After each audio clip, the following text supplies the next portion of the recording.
Góðan að náðun og velkomin í Pennan Eymundsson Austurstræti. Við skulum fara í bókahornið og fjalla bækur. Í þessum þætti, nýjasta Stellubókin Blómkvist komin út í 10. skipti. Við ætlum að fjalla þessa bók, vonum það besta, eftir sænskan höfund sem fjallar það að missa manninn sinn. Ofboðslega vel skrifuð bók. Og svo það breytingarskeið kvenna. Hormón og jóga komin út. Við ætlum að fjalla hana frá öllum hliðum. En byrjum á metsölulistanum með Margréti Jónu.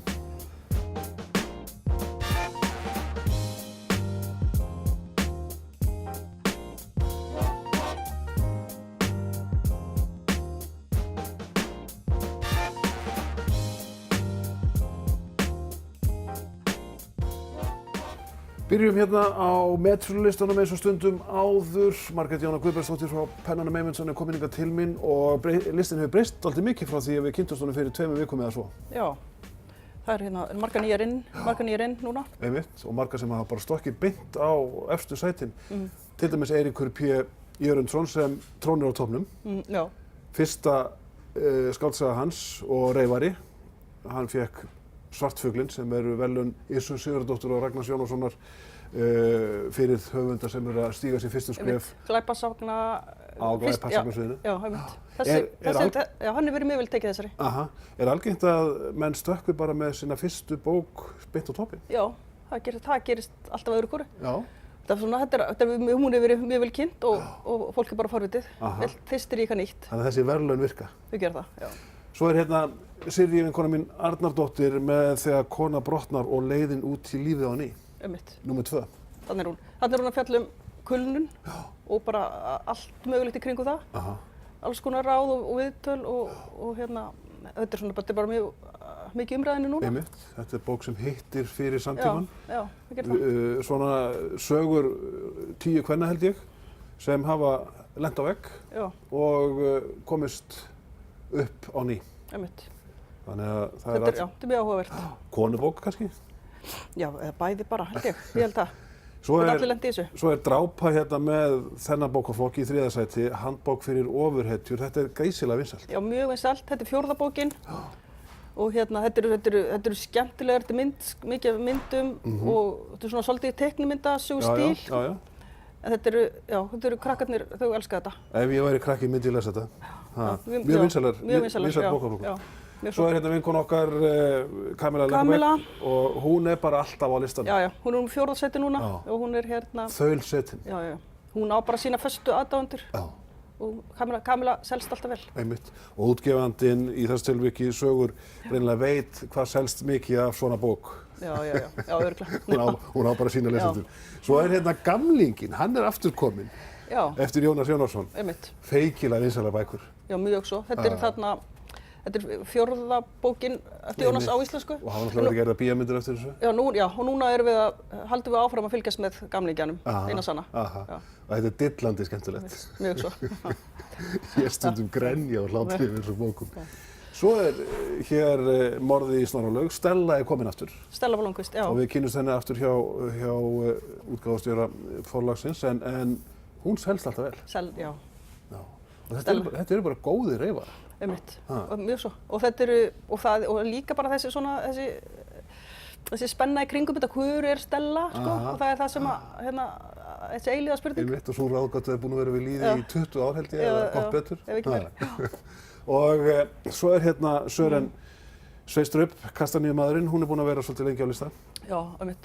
Og hún bara fallið mjög góð í jarðvegsbók. Norrænu krimarnir eru ofboðslega vinsælir. Já, einmitt, mjög svo. Þarna kemur ein sko, Vibeke Steen. Einmitt. Það eru komnar, ég man ekki hvað, 9-10 bækur eftir hann á íslensku og hérna flestar, þetta alltaf sömu persónurnar og þær eru bara mjög vinsælar, sívinsælar. Hún eins og Kamilla á hún sína fyrstu aðdáendur. Það vekur athygli, sko, helftin af metsölulistanum eru sko reyfarar og síðan sjálfshjálpar bækur. Þær eru mjög mikið teknar á þessum ástíma greinilega. Já, og bara alltaf, sko. Já, eins og þessi hér, Þessi var að koma út, Skömmin, eftir Guðbrand Árna. Hún já, og hún svona... það á þessum ástíma sem fólk kaupir þetta frekar? Nei, það held ég, það bara, já, og þessi náttúrulega hún var að koma út og hún vekur hún athygli og svona, já.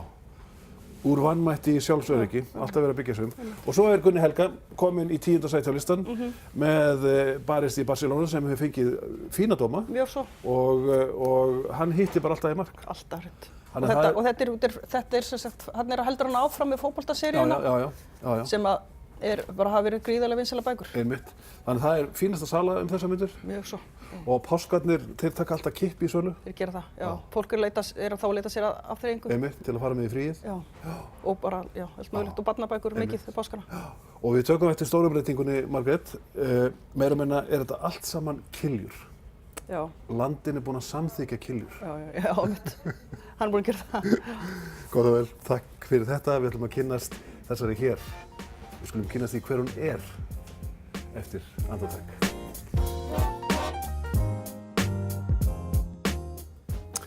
Þá vitum við allt meðsölulista Pennans Eymundssonar þessa dagana og morðið í Snorralaug. Stella Blómkvist komin á listan, komin bara beint í 7. sæti og Sigríður Ásta Árnadóttir sestirni hjá mér sem hefur ritstýrt þessari nýjustu Stellu bók og það dulúð í kringum þennan höfund sem hefur verið að senda frá sér bækur á svona annarkvart ár á að giska. Þetta 10. Stellubókin og liðin 22 ár síðan svo fyrsta kom út. Og hvað að gerast í þessari bók? Sko, eins og bara í öðrum Stellubókum þá eru margir þræðir í gangi. Stella hefur alltaf endalaust mörg járn í eldinum og hún tekur það bara í nefið eins og annað sem hún gerir, að leysa alls konar mál. Stóra málið í þessari sögu sem sagt myrtur myndlistarmaður sem finnst í Snorralaug, í Reykholti. En hún líka bara í réttarsalnum að lumbra á bófum og tæta lögguna í sig og bara allt þetta sama og venjulega. Það kemur líka inn í þessa sögu nauðgunarmál. Þetta dæmigerð Stella, hún heldur mörgum boltum á lofti. Já, alveg, hún fer létt með það. Já, þetta ekki sko, hún fer ekkert fram sko í einu lagi. Nei, alls ekki. En sko, henni hefur tekist það ótrúlega að halda sér leyndri á 3. áratug sem út af þessi afrek. Geri aðrir betur í litla samfélaginu hérna heima. Já, og ég ritstjórinn hennar sem sagt núna, nýjasti ritstjórinn hennar og ég veit ekki hver hún er. Það bara svoleiðis? Það bara þannig. Þannig að þú hefur aldrei hitt hana? Aldrei hitt hana og öll okkar ritstjórnarsamskipti fóru bara fram í gegnum tölvupóst og ég var í raun og veru dálítið bara að eiga við Stellu Blómkvist sjálfa sko í þessum tölvupóstum. Bara karakterinn úr bókinni var dálítið þarna í póstunum sko. En þarf höfundur þá ekki að fela þá slóðu líka? Höfundur bara með eitthvað ég man ekki eitthvað Stella Blómkvist netfang sko, frekar almennt. Þetta gengur bara ljómandi smurt fyrir sig. Það ekki flókið að vinna með henni Stellu. Það ótrúlegt að hún hafi ekki gefið upp sitt rétta nafn á öllum þessum tíma. Já, sko... Hún hlýtur að vera búin að velta því fyrir sér. Alveg áreiðanlega og ég... Hún eða hann? Hvað ég segja, ég held að þetta sé karlmaður, en hérna... Ég held það líka. Já, það liggur, ég segi þér af hverju. Það liggur í því hvernig ég skrifaði föt og heimilishald. Það eiginlega bara svo klísukennt, sko. En það þess vegna sem ég held það. En ég hefði mjög gaman að því að hafa rakt fyrir mér líka. Já. En það einhverju örfáir sem vita hver Stella Blómkvist í raun og sann. Já, og það eru bara örfáir hjá útgefandunum og ég í rólegheitunum búin að komast að því hvað fólk þetta og hérna ég bind ákveðnar vonir við það að grípa það glóðvolt á árshátíð sem eftir viku og veiða þetta upp úr því. Já, svona á 3. glasi. Aldrei að vita. Sigríður Ásta, þú ritstýrir þessari bók og það hvað margir þegar maður nefnir orðið ritstjórn á bókum. Hvernig fer ritstjórn bóka fram? Ritstjórar eru bara að fást við handrit alla daga. Þeir taka við þeim á afskaplega svona mismunandi vinnslustigum. Stundum erum við að meta handrit sem að koma inn bara hreinlega. Er þess virði að gefa þetta út? Er þess virði að þýða þetta? Athuga svona bara hvað við sjáum í þessu. Og stundum fáum við handrit sem eru nánast fullt búin. Það nú bara þannig. Og hafnið öðrum? Já, það alveg gert líka. En í Stellutilfelli þá bara sendir hún þarna full smíðaða glæpasögu þar sem búið að hnýta meira og minna alla þræði mjög vel og pottþétt og svoleiðis og svo ég svona sem ritstjórnin að lesa þetta í gegn og svo stingi ég upp á hinn og þessu. Hér mætti kannski aðeins bæta við, hér finnst mér hlutirnir ganga full hratt fyrir sig og þetta. Maður raun og veru bara, það mikið innsæi sem að ritstjóri notar. þegar það verið að fara yfir svona handrit. Af því að glöggt gestsögð. Já. Og höfundur týnist oft í eigin texta. Já, vissulega og ég meina höfundar eru sjálfsögðu mistilbúnir að taka ritstjórn og þeir vilja hana missnemma í ferlinu, það bara allur gangur á þessu, þetta svona skemmtilega organist ferli oft, sko. Og svo koma oft upp, skemmtilega minnlokur. Systirinn í byrjun bókar allt í orðin bróðir í lok bókar. Já, allt þetta veit skóra orðina tveimur og þetta alls konar svona sem að þarf að hafa auga fyrir. Svo erum við auðvitað líka í bara hreinrættaðum málfarsyfirlestri og stílyfirlestri og bara prófvörk. Það bara smásmiklinn, sko, fullþarf fyrir hana í þessu starfi líka. En hvernig fyrir ritstjóra sem les bækur allan daginn? Les hann heim á kvöldin líka? Aðrar bækur? Já, það held ég, við gerum öll þarna á ritstjórninni. Alveg hygglust, ég meina maður í þessu starfi af því maður hefur yndi af því að lesa.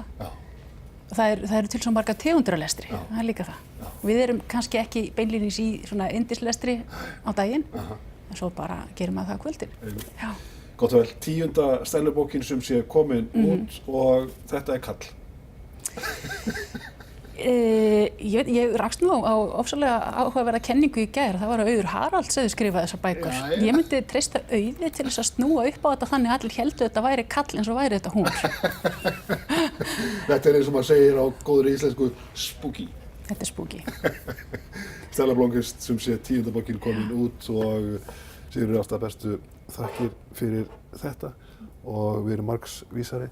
Við ætlum að fjalla fleiri bækur hér innan skamms, sænska bók sem fjallar missi á manni og svo ætlum við að fjalla hvorki meira meina en hormónajóga hér í lok þáttarins. Það er að koma út þessi mjög svo fallega bók það að fara á breytingaskeið. Kannski fara kallar líka á það breytingaskeið, hver veit, en allt saman hér eftir andartak. Komið sælir áhundur á nýjan leik þegar að horfa á bókahotnið á Hringbraut og við ætlum að fjalla hvorki meira minna heldur en hormónajóga hér eftir andartak. Það er að koma út allavega bækur en ég mæli sérstaklega með þessari hérna frá bókaútgáfunni Benedikt sem tilfinningarík, vonum það besta eftir Karolínu Zettervold og Halla Kjartansdóttir þýðandi komin hingað til mín, ekki klárlega fyrsta bókin sem hún þýðir, ekki orðnar á 3. tuginn? Það eru eitthvað á 3. tug, jú. Og þessi bók ofsalega vel skrifuð, vel þýdd og fjallar konu sem lendir í aðstæðum sem enginn vill lenda í. Nei, þetta er ung kona. Hún er bara rétt fertug og þetta er hennar fyrsta bók eins og þú segir. En hún er að fjalla eigin reynslu. Þetta er reynslusaga og saga af áfalli sem hún verður fyrir. Hún missir manninn sinn. Hún missir manninn sinn. Mjög ungan. Já, hann verður bráðkvaddur bara í hjónarúminu einn morguninn og þá eru þau með nokkurra mánaða gamlan son, fyrsta barnið þeirra, en búin að vera í sambúð í nokkur ár áður en þetta er auðvitað áfall sem enginn býr sig undir. Og þá hefst oft á tíðum þessi sjálfsásökun. Já, og það er náttúrulega það sem er kannski rauður þráður hjá henni að hún kennir sjálfri sér að henni finnst hún hafa pressað hann inn í þessar aðstæður að eignast barn með henni og þau eru búin að vera að flytja í tvígang og hann er einhvern veginn alltaf svolítið á bremsunni. Hann er mjög stressaður með yfir fullt af verkefnum, verktaki í svona tölvubransa og telur sig aldrei hafa alveg tíma fyrir þetta. Og að hún hafi ýtt honum út í barneignir. Já, ýtt honum út í barneignir og ýtt honum til þess að verða faðir og einhvern veginn taka meiri ábyrgð á þessari fjölskyldu, kjarnafjölskyldu. Draumurinn jú, þetta er náttúrulega bara, það geta margir speglað sig í þessu þó þeir hafa ekki mist maka sinn með þessum hætti. Já, og draumurinn þeirra framtíð saman, hún er sjálf skilnaðarbarn, hafði mist föður sinn á viðkvæmum aldri, þannig að draumurinn þessa litlu kjarnafjölskyldu, fullkomnu, er hennar svona dýpsta þrá. Já. En þetta er svolítið opin sjálfskoðun. Það geta margir speglað sig í þessari bók. Já, af því að hún er náttúrulega bara mjög einlæg. Og þó að fólk hafi ekki mist maka sinn þá konur sem að vita hvað það getur þýtt að eignast barn og fyrsta fæðing getur oft verið mikið áfall hjá konum og tíminn fyrst á eftir að takast á við ábyrgðina af nýjum einstaklingi og það gerir það enginn fyrir mann. Vonum það besta, þessi titill út af fyrir sig það er saga að segja frá honum. Já. Þetta svona... Já, það auðvitað, upphafskablinn mjög sterkur. Og þá fær hún bara, hún að gefa barninu brjóst og fær tölvupóst frá sambýlismanni sínum. Og hann skrifar henni, ef ég skyldi deyja, að þá vill hann til öryggis gefa henni lykilorðið að tölvunni sinni og svo endar hann bara mjög stutt en vonum það besta. Og henni finnst þetta náttúrulega, já, en þetta svolítið dæmigert fyrir hann slær alltaf varnagla og einhvern veginn ekki alveg tilbúinn í það líf sem hana langar að lifa með honum. Og þetta svolítið sænsk bók, það verður að segjast eins og. Já, það nefnilega það sem hún og það þetta undirliggjandi velferðarkerfi, björgunarhringurinn, já, sem grípur fólk. Og allir eru tilbúin og það einhvern veginn hvernig vinahópurinn, mér fannst það líka svo fallegt að vinahópurinn þarna bara með kerfi, vaktakerfi, þannig að hún þurfi aldrei að vera ein og þetta svona innbyggt svolítið í. Og svo hún sjálf alltaf hjá sálfræðingum, alltaf að leita sér svona hjálpar í öllum sínum tilfinningarlegu verkefnum. Og það henni svo eiginlegt og sjálfsagt, en þetta verkefni vex henni náttúrulega alveg yfir höfuð. Fullkomni heimurinn líka brotinn. Já, og það styttir sér engin leið í gegnum sorgarferlið. Þó hún fái allar bækurnar, sjálfshjálparbækurnar á bókasafninu, lánaðar til þess að. Alltaf hrífandi og sannsaga. Já. Engin spurning. Bestu þakkir fyrir að koma og segja okkur frá þessari fyrstu bók sænsku blaðakonunnar Karolínu Zettervold og örugglega ekki þeirri síðustu. Við ætlum að skipta algjörlega ham og fara yfir í hormónajóga hér eftir andartak.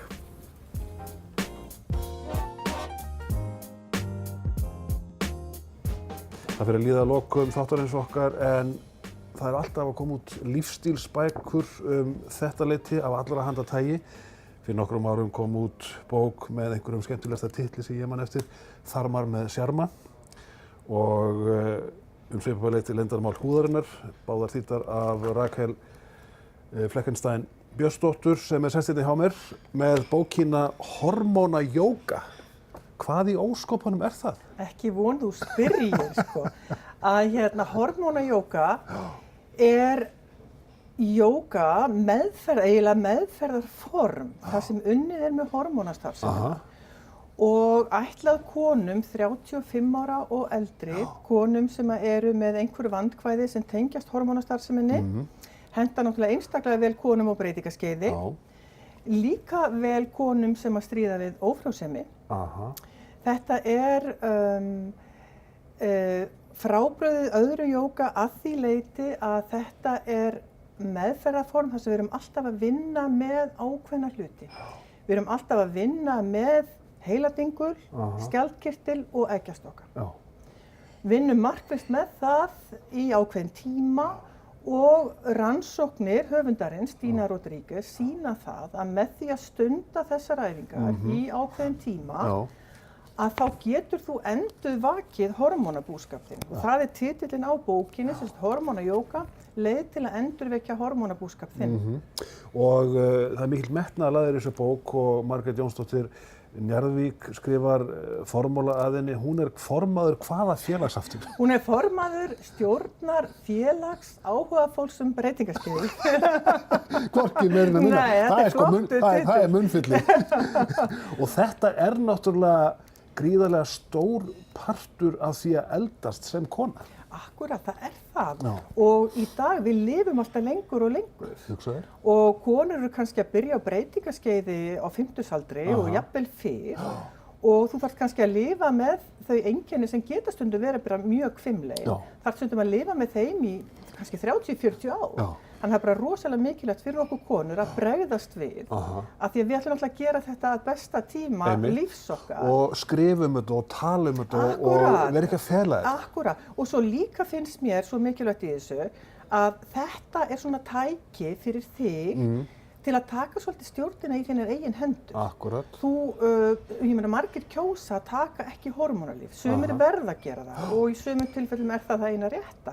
En fyrir þær sem ekki vilja það og kannski þurfa ekki á því að halda, að þá eru tækin ekki mörg. Þetta er þannig eitt tæki viðbót, þar sem að þú getur með því að stunda góðar, léttar jógaæfingar sem tengdar eru ákveðinni öndunartækni, getur þú unnið með þessi einkenni sem þú finnur fyrir, sem við allar finnum fyrir meira og minna í mismunandi langan tíma. Breytingaskeiðið, Rakel, er algjört hættulegt.